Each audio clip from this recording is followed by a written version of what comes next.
एकं शास्त्रं दैवकीपुत्रगीतम् एको दैव दैवकीपुत्र एव एको मन्त्र तस्य नामानि यानि कर्मापि एकं तस्य देवस्य सेवा हरे राम राम राम हरे हरे हरे कृष्ण कृष्ण कृष्ण हरे हरे।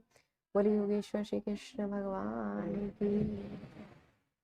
आइए, स्वागत है आप सभी का अपनी इस जर्नी पर जिस पर हम चल रहे हैं, जो कि श्री भगवत गीता जी की। इसमें चलते चलते हम चैप्टर नंबर 12 पर पहुंचे हैं, जो कि है भक्ति योग का विषय।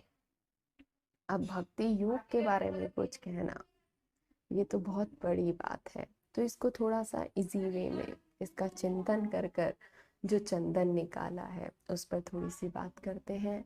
जैसे कि एक इंसान की जीवन की 4 अवस्थाएं होती हैं। सबसे पहले वो एक इन्फेंट स्टेज में होता है, जब बच्चा 0 से 2 साल तक के बीच में होता है।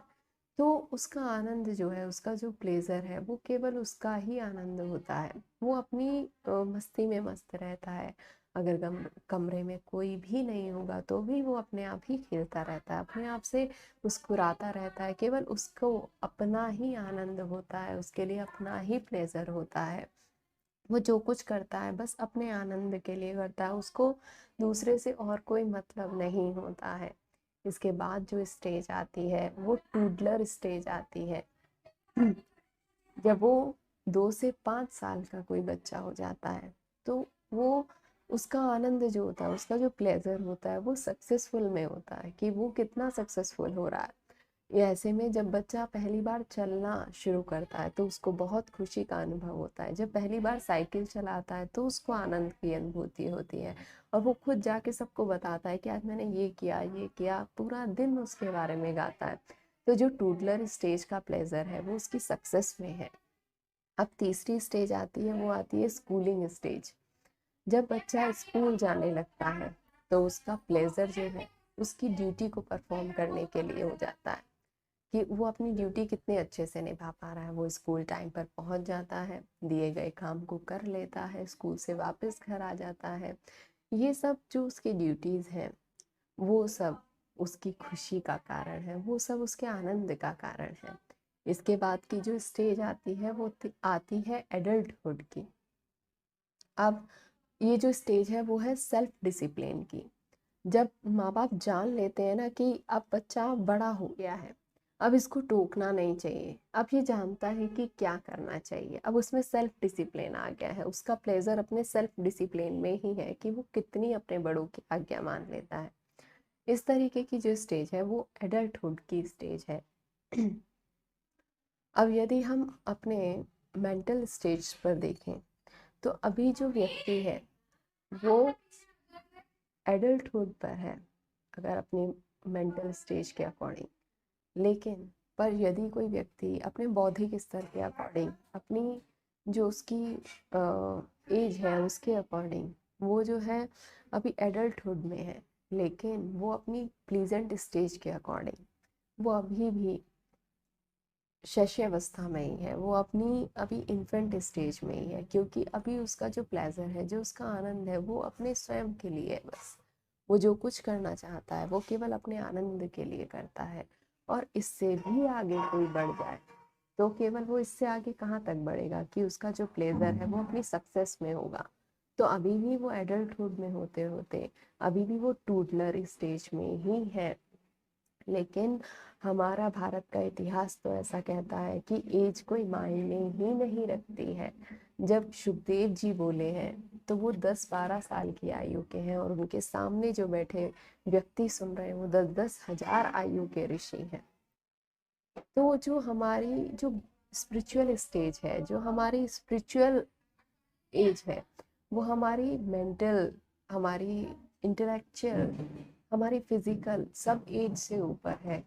यहाँ पे कपिल मुनि हुए हैं, जो सुखदेव जी हुए हैं, सूत जी हुए हैं, कोई बहुत बड़ी बड़ी एज के नहीं है, लेकिन वो अपने जिनको सुना रहे हैं उनसे उनकी जो बौद्धिक स्तर है वो ऊंचा है, उनका जो स्पिरिचुअल एज है वो ज़्यादा मायने रखती है।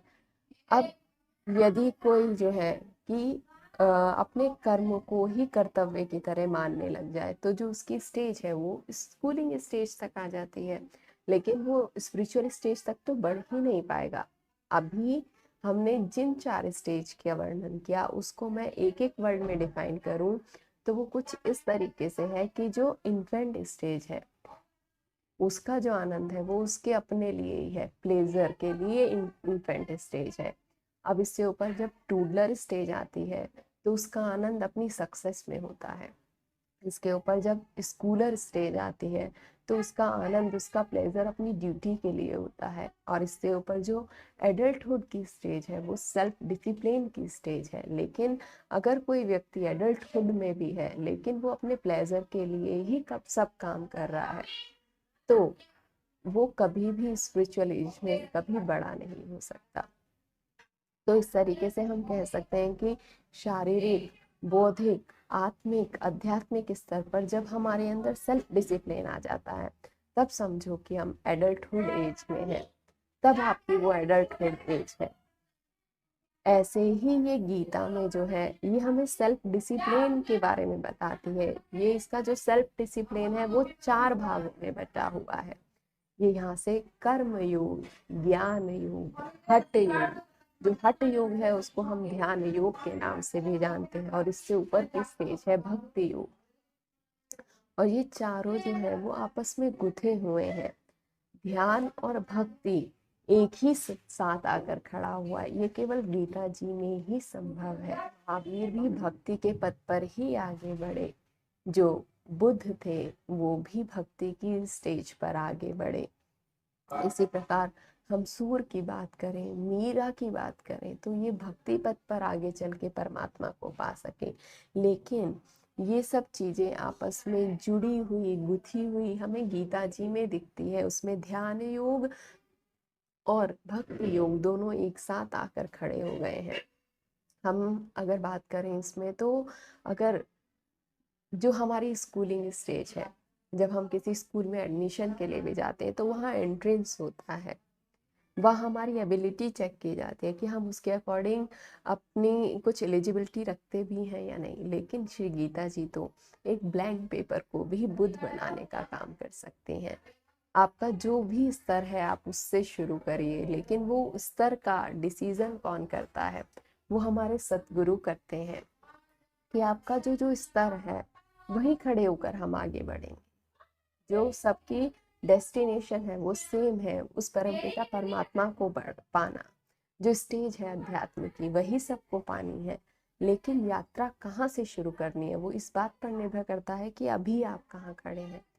अगर कोई फिजिकली बहुत फिट है, उसके पास अपनी फिजिकल क्षमता बहुत ज़्यादा है, तो वो कर्म योग के से स्टार्ट करे, अपने कर्म को ऐसा करे कि वो परमात्मा के समर्पण योग्य हो। इसके आगे कोई अगर मेंटल स्टेज पर बहुत अच्छा काम कर सकता है तो वो आगे बढ़े अपने ज्ञान योग पर, ज्ञान अर्जित करे। इसके आगे अगर कोई इंटेलेक्चुअल लेवल पर बहुत अच्छा है तो वो ध्यान लगाए, मेडिटेशन करे। और इससे ऊपर तो जो हमें स्टेज प्राप्त करनी है वो तो स्पिरिचुअल स्टेज है ही है। उसका लक्ष्य वो परमात्मा, वो परमपिता परमात्मा है ही है। जो गोल हमारा सदगुरु डिसाइड करता है, बस हम लोग की, हम जिस पथ पर खड़े हैं वो स्टेज डिफरेंट है। वहां पे चलकर हमारा जो डेस्टिनेशन है, हमारा जो गोल है वो सबका सेम है, केवल हम अलग अलग स्टैंडर्ड पर खड़े हैं और हमें वहां से आगे बढ़ना है। ये जो हमारा स्टार्टिंग पॉइंट है वो हमारे गुरु बताएंगे, और जो गोल है वो तो फिक्स है, वो सबका ही एक है। कोई कर्म योग से शुरू करेगा, कोई ज्ञान योग से शुरू करेगा, कोई ध्यान योग से करेगा, तो कोई भक्ति योग से करेगा, लेकिन सबका जो डेस्टिनेशन है वो हमारे परमपिता परमात्मा गुरुदेव श्री कृष्ण ही तो है। यही इस भक्ति योग की परम परम परम उच्च स्टेज आती है, जिसको मुझे खुद ही कहना या इसका चिंतन करना बहुत थोड़ा सा हार्ड ही लग रहा है। लेकिन इसके बारे में हम अपना चिंतन इसी तरीके से आगे बनाए रखेंगे, और चैप्टर में इसके नेक्स्ट सेशन में और बहुत कुछ जानेंगे। तब तक के लिए श्री राधे।